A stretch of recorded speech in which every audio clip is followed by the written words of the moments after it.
Hari ini Rani tidak akan sendiri, karena Rani akan hadir bersama dengan seorang wanita yang inspirasional. Mungkin saya boleh sebutkan beliau sebagai seseorang yang tidak pernah berhenti belajar.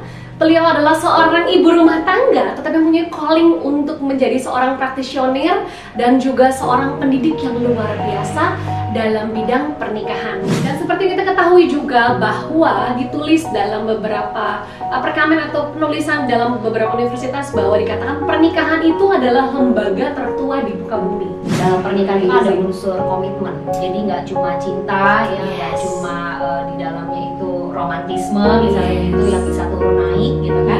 Tetapi di situ ada unsur komitmen. Ya kan dia duluan yang mulai gitu kan, ya dia dong yang harusnya minta maaf gitu kan. Ku persembahkan hidupku kepadamu Tuhan, untuk kemuliaan-Mu ku berikan hidup ini sebagai persembahan yang berkenan padamu. Ku berikan hidupku. Sahabat terkasih, merupakan suatu kasih karunia yang luar biasa di mana Rani boleh hadir kembali di dalam sesi yang ke-12 dari Bicara Kasih. Hari ini saya suka sekali, kita mungkin boleh banyak hal terjadi kalau minggu-minggu ini kita mendengar bahwa banyak dari kasus COVID semakin meningkat, banyak dari orang mungkin mengalami kita sebut sebagai anxiety atau kekhawatiran. Tapi kembali lagi, umat yang mengenal Allah akan tetap kuat dan bertindak. Dan saya juga percaya buat hari-hari ini kepada seluruh sahabat terkasih, kita tidak akan menyerah karena kembali lagi Allah yang sama, dahulu, sekarang, sampai selama-lamanya ada dalam hidup kita. Nah, kalau kita mungkin sudah berbicara bagaimana penghiburan, penyertaan Allah yang begitu luar biasa selama sehari-hari di sesi sebelumnya, hari ini Rani tidak akan sendiri, karena Rani akan hadir bersama dengan seorang wanita yang inspirasional. Mungkin saya boleh sebutkan beliau sebagai seseorang yang tidak pernah berhenti belajar. Beliau adalah seorang ibu rumah tangga, tetapi mempunyai calling untuk menjadi seorang praktisioner dan juga seorang pendidik yang luar biasa dalam bidang pernikahan. Nah, kita akan tanyakan langsung ya kepada Frita. Shalom semuanya. Shalom semuanya. Frita Haryanto sudah hadir di sini. Thank you Rani. Saya kenal Frita dari 2002 ya. 2002. Wow, it's been like more than 18-19 tahun ya. Yang pasti kita udah nggak muda lagi. Saya sih masih masa muda sih. Nah, mungkin Frita boleh memperkenalkan diri dahulu kepada seluruh sahabat terkasih di tempat ini. Mungkin Frita pastinya sudah berkeluarga, punya berapa anak, dan sekarang kesibukannya apa, Frita? Oke, terima kasih untuk kesempatan yang diberikan. Saya Frita dan sudah menikah 12 tahun ini. Suami saya seorang dosen dan saya sendiri ibu rumah tangga setelah tadinya 8 tahun ya kurang lebih itu bekerja di sebuah bank swasta yang cukup besar di Indonesia. Dan saat ini sudah dikaruniai 2 orang anak. Dan puji Tuhan juga mendapatkan kesempatan untuk melayani di gereja lokal sebagai guru bimbingan pranikah. Dan saya juga cukup aktif menulis di media sosial di bidang pernikahan gitu. Jadi karena banyak belajar dari pernikahan sendiri dan juga mengikuti seminar-seminar, jadi passionnya lebih ke arah keluarga. Keluarga, ya. Dan seperti kita ketahui juga bahwa ditulis dalam beberapa perkamen atau penulisan dalam beberapa universitas bahwa dikatakan pernikahan itu adalah lembaga tertua di muka bumi. Jadi pertama kalinya Allah itu membuat lembaga di dalam, bahkan dalam firman Tuhan dalam Alkitab memang adalah tentang pernikahan antara Adam and Eve. So pada dasarnya Tuhan sendiri pun yang sudah istilahnya memberikan resmi atau menahbiskan betapa pentingnya pernikahan di hadapan Tuhan. Nah, mungkin Frita boleh cerita sedikit kenapa pernikahan bisa begitu being your calling. Yes. Oke, mungkin dari sisi usia pernikahan saya itu masih termasuk muda lah ya, 12 tahun. Baik. Ya. Tapi saya sendiri mengalami banyak sekali pembentukan di dalam pernikahan gitu. Jadi di awal-awal pernikahan itu sampai dengan hari ini, saya merasakan proses pembentukan karakter untuk semakin serupa dengan Kristus itu justru saya alami di pernikahan.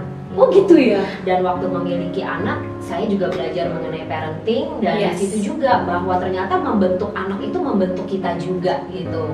Oh. Jadi kedua field inilah ya, pernikahan dan juga parenting itu menjadi passion saya gitu, dan Wah. panggilan untuk saya tekuni ke depannya. Nah, ada satu pertanyaan yang mungkin akan keluar dari Rani yang masih single ini dan happy dan satisfied. Ada pertanyaan yang pasti keluar. Tadi kan Frita menyatakan bahwa pernikahan malah make me, right? Malah membentuk, bukan Betul. hanya anak-anak tapi juga pernikahan. Berarti ada pembentukan antara suami dan istri ya. Yang Rani ingat, Frita ini adalah pribadi yang memang merupakan leader dari dulu, merupakan orang yang sangat konsisten. Puji Tuhan. Yes, that's a good point. Dan cukup kaget juga kalau sampai kita mendengar bahwa bahkan pernikahan pun mengubah, mold you. What kind of things yang mengubahkan Frita di situ? Wah, banyak banget sih Rania. Jadi Iya. namanya dua pribadi ya, dengan dua latar belakang yang berbeda, dengan dua kebudayaan yang berbeda, Iya. pola asuh yang berbeda, itu waktu disatukan itu nggak cuman pada saat pemberkatan nikah kan, bahwa dibilang kalian bukan lagi dua tetapi satu. Nah, Yes. itu proses menyatunya itu loh Ran, yang sehari-harinya itu luar biasa saya alami. Gimana Mungkin tadi Rani bilang kan bahwa saya setia atau memimpin dan sebagainya. Nah, saya dipersatukan dengan suami yang juga orangnya kolerik, dominan gitu kan. Sama-sama koleris ya? Iya, sama-sama koleris kan. Nah, jadi waktu bertemu dalam satu lembaga yang namanya pernikahan ini, tentu saja yang namanya dua jadi satu itu kan satunya harus jadi setengah, satunya harus jadi setengah supaya bisa jadi Satu. sama-sama satu. Nah, disitulah sehari-hari bagaimana Roh Kudus tuh berbicara, Roh Kudus tuh menegur, Roh Kudus itu membuat saya rendah hati. Nah, itu justru di dalam pernikahan gitu. Dan kita tahu ya bahwa pernikahan itu kan hamba Tuhan sebesar apapun ya pasti mengalami yang namanya proses di dalam pernikahan seperti itu. Dan itu yang membuat saya menulis juga di media sosial dengan hashtag dibentuk lewat pernikahan. Nah, itu benar-benar apa adanya yang saya alami setiap hari berjalan bersama Tuhan dan berjalan bersama dengan teman pewaris dari kasih karunia, yaitu Yes. suami saya. Saya suka banget dengan kata itu, teman pewaris kasih karunia atau Zoe dalam bahasa aslinya. Keren Iya. banget. Apakah perjalanannya, like a sailing smooth, apakah semuanya? Tentu saja tidak. Tentunya tidak. Karena saya juga percaya ya, saya percaya bahwa perjalanan kita bersama dengan Tuhan itu sekalipun grafiknya naik, Iya. tapi waktu grafik naik itu tidak mulus gitu. Iya. Saya selalu percaya di situ ada gelombang-gelombang gitu ya, jatuh bangun lah istilahnya gitu. Justru untuk menunjukkan bahwa betapa kita perlu Roh Kudus untuk menolong kita, Amin. betapa kita perlu kasih karunia Tuhan, sehingga kita bisa bilang bahwa dalam segala kelemahan yang ada cukuplah kasih karunia Tuhan gitu dalam Wow. pernikahan kami, dalam kehidupan kami seperti itu. Wow, ini saya tahu banget nih pada saat kita berbicara seperti ini Rani dengan Frita, yang keluar dari lidah Frita secara automatically itu firman Tuhan. Ya. Dan how could it be so living a life in you? Ya, yang pasti persekutuan kita yang manis dengan Roh Kudus setiap hari itu akan mengajar kita sih bagaimana kita tuh berjalan mengaplikasikan firman Tuhan yang sudah kita dengar, firman Tuhan yang kita baca itu justru di dalam keseharian kita gitu. Dari Senin sampai Senin kita benar-benar menghidupi firman Tuhan gitu. Wow, yes. Jadi nggak cuman apa yang tampak luar, tetapi benar-benar dari hati. Amin. Seperti kita tahu juga, ini Rani agak cukup rajin nih, suka buka statistik karena memang ada pekerjaan di bidang itu. Statistik nasional tuh menulis malahan angka perceraian tertinggi di Indonesia, yaitu daerah yang umat Kristen itu malah paling banyak. Aku cukup bilang, kok bisa ya? Nah, berarti dengan kata lain, kalau kita berbicara tentang kita sebut sebagai pernikahan, meskipun labelnya atau mungkin KTP-nya ini adalah mungkin lahir udah Kristen, belum tentu itu bisa dengan mudah dan bisa like smooth, bahkan bisa sampai mau memisahkan. Iya. In the stronger marriage, gimana tuh Frit? Memang 1 Petrus 5 ayat 8 tuh sudah jelas ya. Gimana? Bahwa kita tuh harus sadar dan berjaga-jaga karena iblis itu kan berjalan keliling seperti Yes. singa yang mengaum-ngaum Betul. gitu. Dimana iblis nggak suka gitu dengan Ya. pernikahan anak-anak Tuhan. Ya. Bagaimana pernikahan anak-anak Tuhan itu bisa jadi contoh, bisa jadi teladan, Ya. bukan saja buat anak-anak kita, tetapi buat generasi kita. Sehingga pernikahan Kristen itu ya akan terus-menerus ya, setiap hari itu mengalami peperangan rohani atau kita Tiap sebutnya hari? spiritual attack. Iya. Itu bener ada ya? Iya betul, peperangan rohani yang sesuatu yang mungkin nggak kelihatan secara I see. kasat mata gitu, tetapi itu terjadi gitu. Bagaimana roh perzinahan, bagaimana roh amarah, bagaimana keterikatan dengan Itu spirit. pornografi, semua itu ada gitu. Dan itu yang kita perlu aware. Kita harus defense our marriage by bener-bener kita kuat ya suami dengan istri gitu. Yes. Jadi memang nggak mengherankan Ya. kalau banyak pernikahan yang mungkin diberkati di dalam gedung gereja seperti Iya. itu ya, tetapi itu tidak kebal dengan yang namanya serangan-serangan gitu. Oh wah, malah makin besar jangan-jangan. Ya kalau kita tidak hidup benar-benar di dalam pimpinan Roh Kudus, ya kita bisa saja terkena serangan-serangan dari kuasa kegelapan, di dalam arti ya bagaimana kita dalam suami istri ini yang seharusnya bersatu, Ya. akhirnya ada roh perpecahan di situ ya, dan itu yang namanya pernikahan itu sudah dirusak, maka imbas yang paling dekat adalah anak kan. Wah, Jadi kita belum bisa bicara parenting kalau kita belum kuat di dalam pernikahan. Itu yang Wow. saya juga sampai hari ini terus belajar bersama dengan suami, terus memperlengkapi diri, terus aware bahwa pernikahan kita ini akan menjadi berkat bagi anak-anak kita dan yang namanya keturunan ilahi, ya kan? amen, betul. Itu bagaimana mereka juga bisa melihat dari orang tuanya dulu Wow. sebelum keluar. Wow, itu berbicara banyak buat saya pas tadi Frita berbicara. Wow, Frita, saya jadi tertarik dengan yang tadi dikatakan bagaimana caranya sebelum masuk ke parenting dulu deh. Dalam pernikahan sendiri itu kan untuk tadi menyatukan dua pribadi menjadi satu saja itu another level story gitu. Dan bagaimana itu bisa jadi pria kan dikatakan yang paling penting itu dihormati, wanita yang paling penting adalah dikasihi. Is that right? Dan bagaimana peran masing-masing dalam hal ini suami dan istri, at least untuk bisa menemukan suatu titik temu. Iya, memang kita tahu bahwa di Efesus 5 ayat 33 itu udah Yes. jelas dibilang bahwa bagaimanapun juga. Bagaimanapun juga Itu kalimat awalnya tuh ya. bagaimanapun juga. Jadi mau kondisinya istri penghasilannya lebih tinggi, mau kondisinya pendidikan istri lebih tinggi, mau kondisi apapun deh, kehilangan pekerjaan kah atau mungkin pasangan sakit dan sebagainya, kalimatnya tetap sama bahwa bagaimanapun juga itu tidak bisa dinegosiasi ya. Yes. Bahwa peran daripada istri adalah menghormati suami dan peran daripada suami adalah mengasihi istri. Nah, satu hal yang saya baca dari sebuah buku yang bagus banget mengenai pernikahan ini ya, bahwa memang masing-masing harus menjalani fungsinya, Ran. Yes. Jadi tidak bisa kita istri ini menuntutkan, mungkin orang mikir gini ya, wah aku nih baru bisa tunduk sama suami karena Kalau. suami aku mengasihi aku. Kalau ada kata halaunya, betul. Ya. Gimana aku mau tunduk, gimana aku mau hormat, orang dia aja nggak pernah sayang sama aku misalnya gitu ya. Nah di sisi yang lain nih suaminya bilang, ya gimana aku mau tunduk, gimana aku mau kok tunduk sih suami, Gimana aku mau mengasihi istri gitu. Kalau si istrinya sendiri nih nggak tunduk sama aku, nah ini kan kayak telur sama ayam nih main gitu kan. Nah jadi di satu buku yang saya baca karangan Emerson Eggerichs, Yes. itu beliau katakan bahwa memang masing-masing tuh harus jalanin dulu fungsinya, karena kalau nggak ini kayak lingkaran setan ibaratnya, crazy cycle gitu dibilangnya. Karena yang satu akan menuntut si istri, yang si istri akan menuntut suami, sehingga nggak akan ada habisnya nih gitu. I see. Makanya kalau ditanya gimana caranya, ya saya lakukan bagian saya yaitu tunduk menghormati Jonathan sebagai suami saya. Wow. Dan Jonathan juga mengasihi Mengasihi. saya. Jadi kita nggak fokus pada kamu berubah dong, kamu kasih saya dong gitu, atau dia juga kamu nih Hormatin saya dong. gitu. Jadi ya saya berprinsipnya kan lebih mudah mengubah diri sendiri daripada Daripada mengubah orang orang lain. lain. Mengubah diri sendiri aja udah Setuju. susah ya.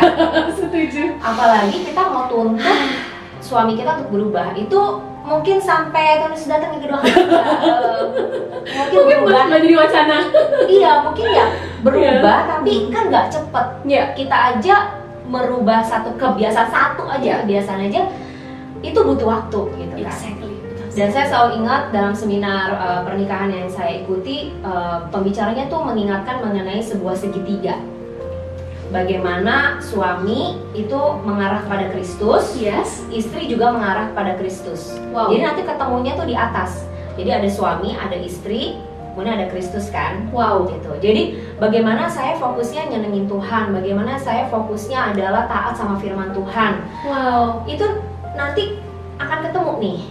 Wah. Karena kalau saya fokusnya suami fokusnya saya, itu nggak akan ketemu. Yes. Karena manusia pada dasarnya tidak bisa memuaskan orang lain kan, Wow. membahagiakan orang lain, hanya Tuhan gitu. Dan itu yang saya pelajari dari pernikahan kami. Wow, tadi yang kalau Frita berbicara seperti itu ada satu lagu, saya ingat banget nulis lagu ini sangat terkenal, namanya Jason.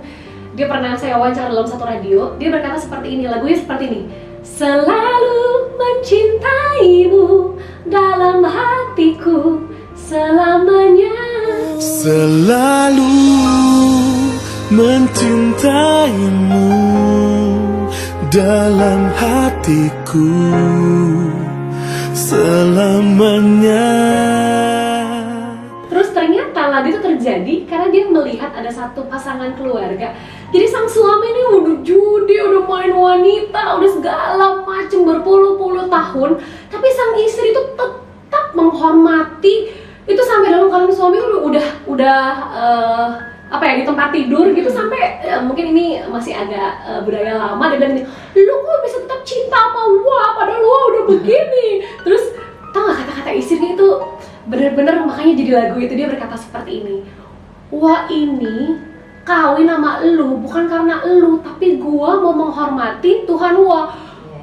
Wow, aku cuma bisa bilang that's amazing. Dan itulah pernikahan yang sesungguhnya, bukan hanya karena cinta-cintaan wah ini I want, tapi juga karena ada Tuhan di tengah-tengah mereka. Iya betul, karena janji nikah kita itu kan bukan hanya di hadapan manusia ya, tapi janji nikah yang kita buat itu kan di hadapan Tuhan gitu. Jadi ya pertanggungjawabannya, komitmennya itu ya kepada Tuhan. Komitmen kepada Tuhan, bukan hanya untuk sebelah kita ya. Dalam pernikahan itu ada Amazing. unsur komitmen. Jadi nggak cuma cinta ya, nggak Yes. cuma di dalamnya itu romantisme misalnya Yes. gitu yang bisa turun naik gitu kan. Yes. Tetapi di situ ada unsur komitmen, di mana kita belajar seperti Allah yang setia, kita juga setia. Amin. Wow, kalau misalnya di beberapa sesi yang lalu kita pernah ada mengundang satu pria pertama, dan memang dia juga berbicara tentang ayat yang sama lagi ya, Efesus 5 ayat 33, cuma dia dari sisi pria nih, lucu, unik memang. Dan hari ini Frita mungkin bisa nggak sharing kepada kita gitu your testimony, bagaimana as calling as a, as a wife, as mom. Karena saya percaya bahwa katanya ya justru ya pernikahan itu adalah the beginning of it all. Is that true? Ya memang dari single menuju ke menikah atau masuk dalam pernikahan itu memang berbeda ya. Makanya kalau kita datang ke kondangan atau kita ngucapin orang yang menikah itu kan Selamat ya, menempuh hidup baru. Yes. Karena memang beda sih Ran, Iya. ada tanggung jawab yang lebih besar di Yes. situ. Bagaimana kita yang tadinya punya me time, yang tadinya kita mungkin ngambil keputusan sendiri gitu kan, sekarang harus melibatkan suami gitu. Nah tadi di awal saya ceritakan bagaimana saya ini pribadi yang dominan, Ya. yang kolerik gitu kan. Yes. Terus ketemu sama suami yang juga kolerik. Nah, bagaimana saya harus punya penundukan diri. Nah, itulah di situ Roh Kudus berperan dengan luar biasa gitu ya. Bagaimana saya juga harus belajar menundukkan diri saya. Yes. Harus ditekan nih istilahnya koleriknya. Dan saya kan belajar dari buku-buku. Ya, saya bersyukur banget ya buat seminar, podcast gitu dan Wow. lain sebagainya yang memperlengkapi gitu Yes. kan. Gimana Untuk sehari-hari saya bisa menghadapi pernikahan. Nah, ada satu quotes dari Pastor Rick Warren yang Ya. sangat membekas di hati saya bahwa Propose Different Life, right? iya, Warren, yes, betul. beliau yang menulis buku Ya, itu betul. dan beliau sampai sekarang masih aktif mengajar. Yes. Dan juga di situ dikatakan quotes yang sangat indah itu bahwa kalau kita bisa belajar dari pengalaman itu adalah sesuatu yang bagus. Ya. Tapi kalau kita belajar dari pengalaman orang lain itu justru lebih bagus lagi. Ya. Kenapa? Karena hidup ini terlalu pendek kalau cuma belajar dari pengalaman sendiri, Ran. Wow, that's true. Gitu. Jadi Kalau kita justru belajar dari pengalaman pernikahan orang lain, mungkin rata-rata dari kita belajarnya dari pengalaman dari pernikahan papa mama kita, gitu kan. Dan pernikahan nggak ada sekolahnya. Mungkin sebelum menikah kita masuk kelas bimbingan pranikah. Sebelum menikah kita dipersiapkan. Tapi rata-rata nih yang saya tahu umumnya nggak panjang dan juga selain durasinya nggak panjang juga kita fokusnya tuh udah ke hari H pernikahan. Betul. Gitu. Nah makanya dari banyak sumber-sumber yang Tuhan bukakan untuk kita belajar, nah disitulah kita melihat, oh harusnya saya responnya gini ya. Waktu suami seperti ini harusnya responnya gini ya. Waktu saya salah saya harusnya minta maaf ya. Nah ada kadang-kadang pernah juga dalam konflik-konflik yang kita hadapi gitu ya. Karena saya mikir, ya kan dia duluan yang mulai gitu kan. Ya dia dong yang harusnya minta maaf gitu kan. Kayaknya tuh rasanya dongkol banget gitu. Tapi justru Roh Kudus bilang, kenapa kamu nggak duluan? Gitu. Wow. Mungkin kamu merasa dia yang memulai, tetapi kenapa nggak kamu yang mengakhiri gitu? Wow. Kenapa kamu nggak jadi pembawa damai? Wow. Jadi disitulah Roh Kudus tuh banyak ngomong. Kalau misalnya saya salah, gitu, ya emang kamu kok yang salah. Gitu. Jadi bagaimana? Itu saya merasakan sekali ya Roh Kudus sebagai penolong itu berbicara bener-bener tuh ya dalam pernikahan tuh saya ngalamin sendiri gitu di hati kalau lagi dongkol gitu kan ya Roh Kudus mulai ingetin kamu sabar gitu atau misalnya suami yang salah ya saya bener-bener saya inget ya satu janji nikah saya di hadapan Tuhan tuh kalimatnya gini menaruh harap hanya kepada Tuhan selalu menaruh harap hanya kepada Tuhan jadi di situ saya benar-benar belajar oh saya mau suami saya berubah ya, oh saya mau ada harapan-harapan ini ya dalam pernikahan. Saya utarakan sama Tuhan gitu. Makanya saya sangat menghormati yang namanya saat teduh gitu ya, waktu pribadi sama Tuhan. Karena disitulah saya bisa mencurahkan isi hati saya dan mengembangkan keintiman saya dengan Tuhan. Karena dari situ saya merasakan kepekaan saya tuh, ya justru kan banyak ya orang gini, gue pengen dengar suara Tuhan nih, gue pengen deh peka. Nah waktu kita dengar suara Tuhan, kita mau nggak sih taat gitu? Seringkali kan kita cuma pengen denger nih. Iya. Tapi sebenarnya dibalik daripada mendengar suara Tuhan adalah adakah hati yang mau taat gitu? Itu yang saya belajar ya.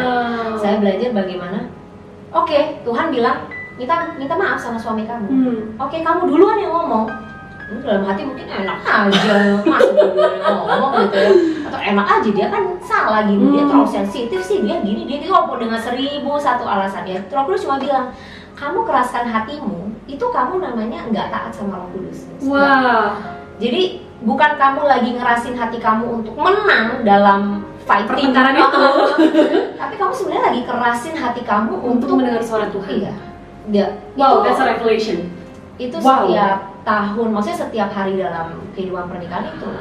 Wow, ini menurut saya sih bukan hanya berbicara untuk pernikahan, tapi juga untuk kehidupan relationship dengan banyak orang gitu. Dan saya juga percaya hal yang sama juga terjadi. Nggak selalu kita akan cocok dengan semua orang, that's really true. Dan itu bukan drama kenyataannya. Tapi bagaimana kita mau memulai untuk yang benar menjadi pembawa damai, bukan masalah benar atau salahnya, tapi bagaimana respon kita.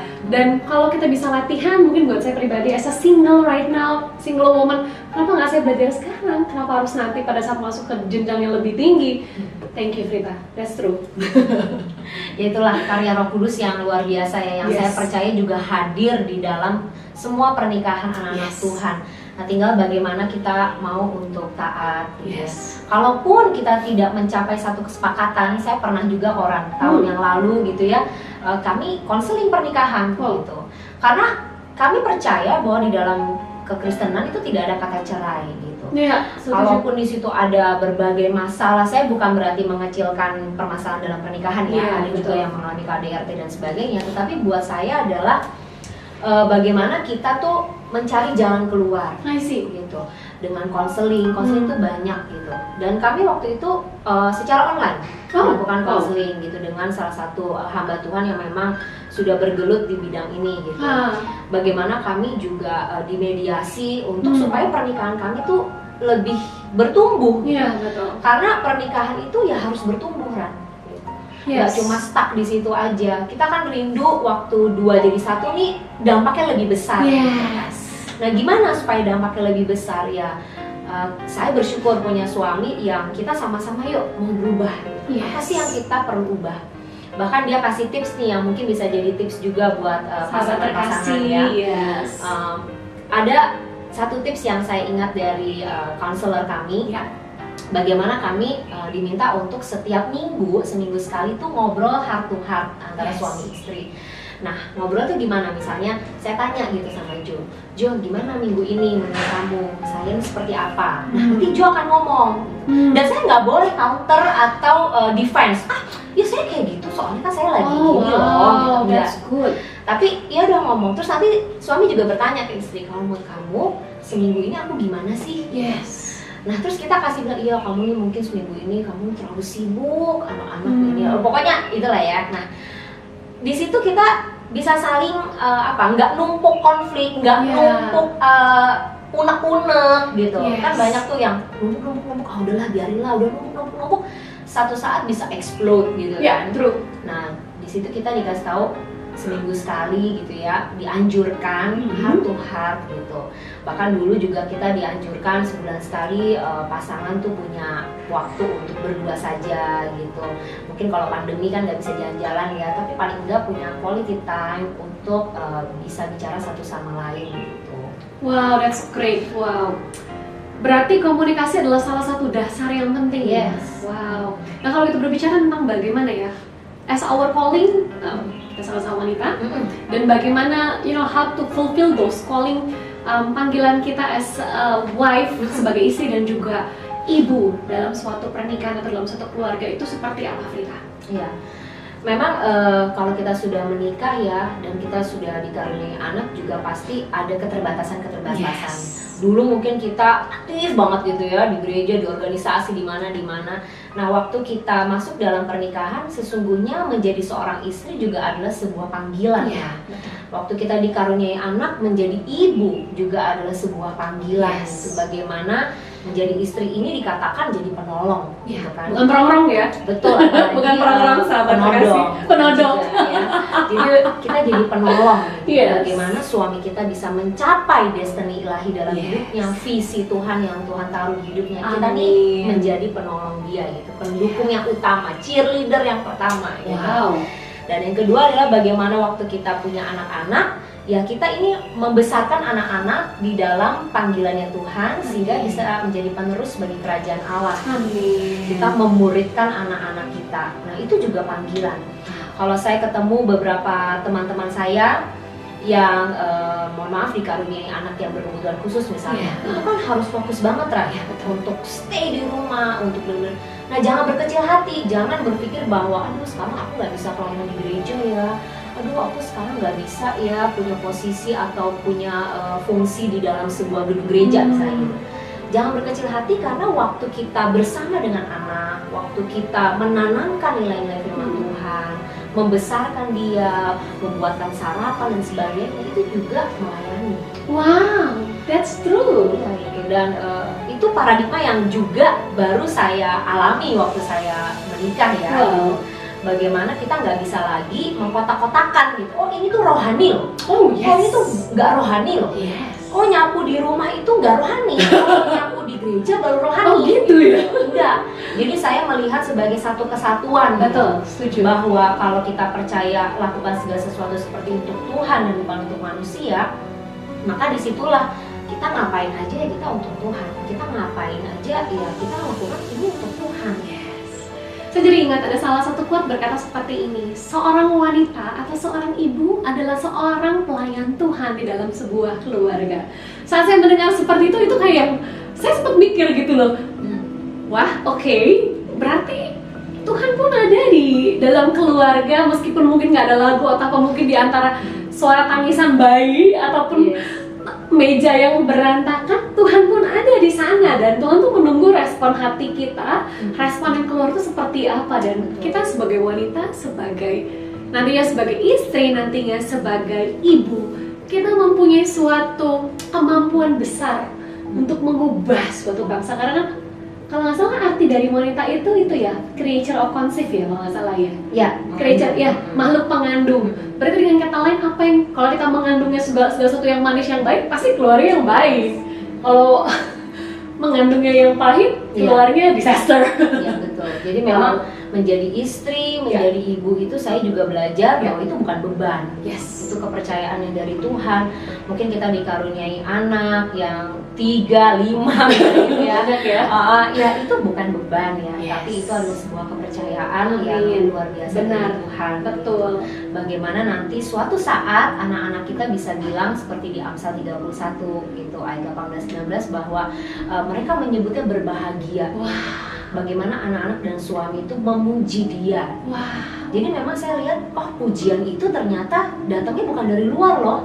Mungkin kalau istri punya kedudukan sebagai direktur, sebagai CEO, sebagai pemilik apa gitu ya, wah dikagumi, didecak kagum oleh orang-orang di luar. Tapi buat apa kalau orang di dalam rumah tidak mengagumi dia gitu sebagai ibu, sebagai istri gitu. Karena ya memang yang saya belajar dari Amsal 31 itu luar biasa ya.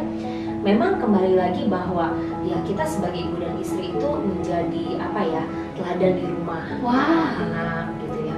Dan itu satu panggilan yang mungkin orang luar nggak lihat Ran gitu. Iya. Mungkin orang berpikir, oh jenjang karirnya ibu rumah tangga itu apa sih?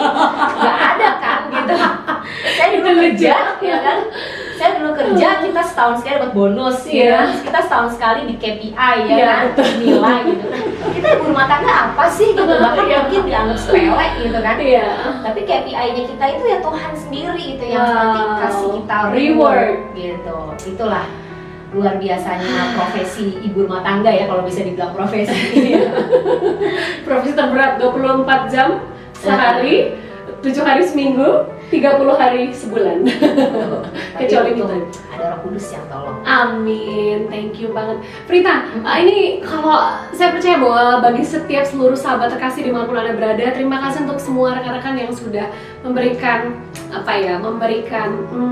banyak masukan-masukan menunggu dari YouTube kami, dari entah yang dari Indonesia, bahkan dari benua-benua lain. I have to say bahwa your response is very precious for us, karena itu membantu kita juga untuk bisa kembali lagi mengajak, mengundang, memberi kesempatan juga mengajak kesaksian bagi orang-orang yang memang pada dasarnya genuine dan tahu bahwa kehidupan kita di bumi ini untuk suatu tujuan yang mulia. Dan mungkin Frita ada pesan-pesan nggak yang bisa diberikan kepada teman-teman sahabat terkasih yang ada di dalam bicara kasih ini, kepada seluruh rekan wanita, pria, anak-anak, atau mungkin wanita karir pria yang juga sukses dalam bidangnya masing-masing, tapi juga yang mungkin usia-usia yang lanjut yang mungkin sudah melihat dari bicara kasih ini bahwa setiap dari kita ini punya suatu tugas atau mengemban suatu yang mulia gitu di dalam, bahkan mungkin kalau kita boleh sebut tadi topik kita stronger marriage. Nah itu bagaimana Fred? Iya, sambutannya mungkin ya terus berharap dan meminta pertolongan Roh Kudus ya dalam setiap apapun yang kita lakukan. Kita nggak bisa dengan kekuatan kita sendiri. Terus jadi pribadi yang mau belajar, karena juga kalau di dalam parenting gitu ya, anak semakin besar ya pendekatannya kan semakin berbeda. Itu otomatis juga orang tua perlu belajar gitu. Jadi apapun profesi ataupun panggilan kita gitu ya, kita punya Roh Kudus, kita punya Tuhan yang disebut sebagai great counselor gitu kan, dimana kita bisa terus membangun keintiman dengan Tuhan. Disitulah Tuhan kasih hikmat. Tuhan kasih hikmat untuk profesi kita, untuk panggilan kita, setiap musim hidup kita. Bahkan di masa COVID seperti ini pun tersedia hikmat Tuhan untuk kita bisa lewati. Wow, jadi ingat dengan dalam Yakobus berkata seperti ini. Jikalau ada di antara kita yang kekurangan hikmat, firman Tuhan berkata, in version The Message bagus banget, ask your generous God to give you the wisdom. Kalau kita kekurangan hikmat, minta kepada Tuhan yang generous itu to give us the wisdom. Dan saya percaya juga iman ini hanya wisdom itu ternyata digunakan di bumi, nanti kekekalan udah beda lagi. Dan saya percaya setiap dari kita bukan hanya melatih diri kita pada saat di bumi ini, tapi juga untuk kekekalan. Wow, very prompted Frita. Wow, thank you so much buat waktunya, thank you so much sudah mau hadir dalam sesi 12 di dalam bicara kasih. Dan saya percaya juga kepada seluruh. Saya ada satu lagu yang saya nggak bisa lupa, itu ini lagu dari zaman saya lahir udah ada, sampai sekarang juga masih ada, dan itu ternyata diambil, kalau dalam bahasa Inggrisnya diambil dari Yosua. Yosua berkata, tapi aku dan seisi rumahku Iya betul ya. Aku dan sisi rumahku, kami semua akan beribadah kepada Tuhan. Lagunya seperti ini. Bersama keluargaku melayani Tuhan, bersatu selamanya mengasihi Engkau. Tiada yang dapat melebihi kasih-Mu ya Tuhan. Bagi kami Engkau segalanya.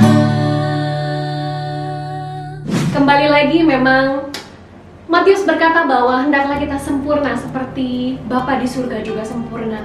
Ada hal-hal, ada proses-proses, ada peremukan, ada pembentukan yang mungkin tidak mudah dalam masa-masa mungkin kita sebut sebagai masa-masa single, masa-masa pernikahan, bahkan mungkin masa setelah itu. Tapi kembali lagi, selama masih ada di bumi, masih ada waktu untuk kita dibentuk, masih ada waktu untuk kita diubahkan supaya menjadi seperti Kristus. Dan hari ini Frita tidak ada kata lain selain terima kasih untuk kehadirannya. Kita pasti ketemu lagi dalam Bika. Untuk selanjutnya, saksikan terus Bicara Kasih atau Bika di sesi-sesi selanjutnya bersama dengan rekan kita yang luar biasa. So, see you again and bye-bye.